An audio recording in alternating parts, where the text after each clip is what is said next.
જય અલગધણી. આપણે જોઈએ ને તો જાનવરોમાં ને પશુમાં પણ કેવી સમજણ હોય છે. પશુમાં કેવી સમજણ. એક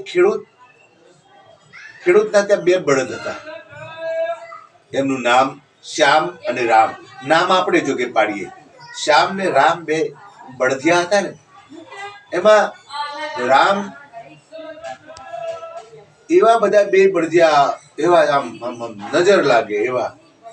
અમારે પૂંજા બાપાને ત્યાં હું રહેતો ને ત્યારે એમના ત્યાં એવા બળદ હતા. એક બકલો કરીને બકલો નામ હતું, બળદનું નામ બક્કો. એટલે આ ખેડૂતના ત્યાં બે બળદ હતા, શ્યામ ને રામ. એમાં શ્યામ હતો ને, એક દિવસ એ બીમાર પડ્યો. આજ તો કે પેલા કેમ મારે આજ તો કામ કરવું જ નથી.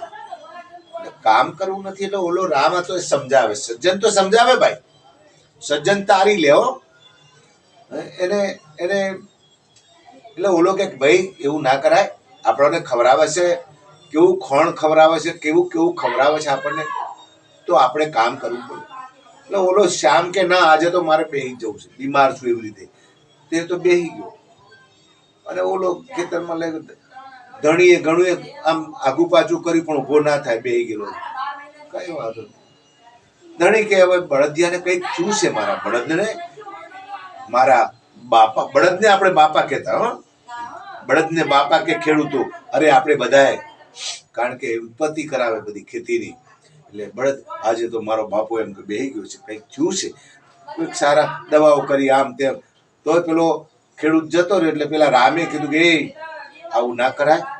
જો આપણે કંઈક ખેતરમાં કામ કરવાનું છે, બધું વાવવાનું છે, અને તું બેહી ગયો છે કે મારું ઊભું જ થવું નહીં.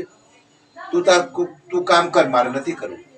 હું તો આજે ઉઠવાનો જ નથી. બીમાર હોય એવી રીતે બીમાર, કશી બીમારી નહોતી તોય બીમાર થઈને પડી ગયેલું.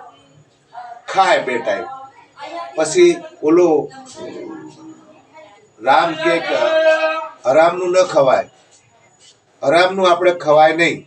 ત્યારે એને એવો વિચાર કર્યો કે હવે શું કરું.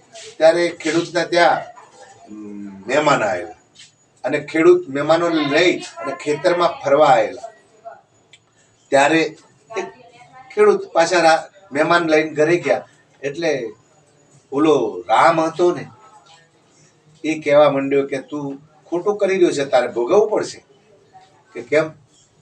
એટલે કે ઓલા કોણ હતું, ઓલો જે આયા હતા એ કોણ હતું? એટલે કે તને ખબર પડે છે,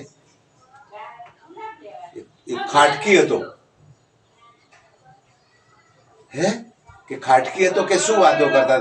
કે ભાઈ અમારે આ બળદિયો બીમાર પડી ગયો છે અને હવે શું કરીશું? કેટલા અઠવાડિયાથી બે ઊભો થઈ શકતો નથી. ખાવાનું ખાય છે ખરો, ધરાવીને પેટ ભરીને, પણ ઊભો નથી થતો. એટલે એવી રીતે વાત કરતા હતા. એટલે કે હવે ઓલો ખાટકી એમ કહેતો હતો પણ આવાને ખવડાવાય નહીં, પછી બીમાર હોય તો તમે મને આપી દો, હું લઈ જાઉં. એટલે કે ઠીક છે, જોઈએ 2 દિવસ રાહ જોઈએ, પછી તમે લઈ જજો, આવજો. આવું રામે ઓલાને કીધું. અને બીજા એને ખબર પડી ગઈ સામને, એટલે આ મારું બેટું મને તો કતલખાને આપવાની વાત કરી. હે હવે બેહી ના રે ભાઈ. બીજા દાડે ઓલા રામ નહીં પહેલો ઉભો થઈ ગયો અને તૈયાર થઈ અને ગાડે જોડાઈ ગયો. બળજો ધણી કે અલ્યા આને સારું થઈ ગયું, મારા ભગવાનને, હે મારા બાપાને સારું થઈ ગયું એમ કરીને ધણી આવી અને એના ખંધા પર હાથ ફેરવ્યો.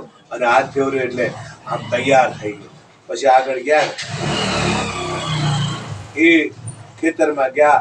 રામે કીધું ભાઈ હરામનું ન ખવાય, આપણને ભગવાને અવતાર આપ્યો છે, 2 ટાઈમ આપણને દીકરાની જેમ જમાડે છે અને આપણને પોતાના પરિવારની જેમ રાખે છે. તો આપણે શું કરાય?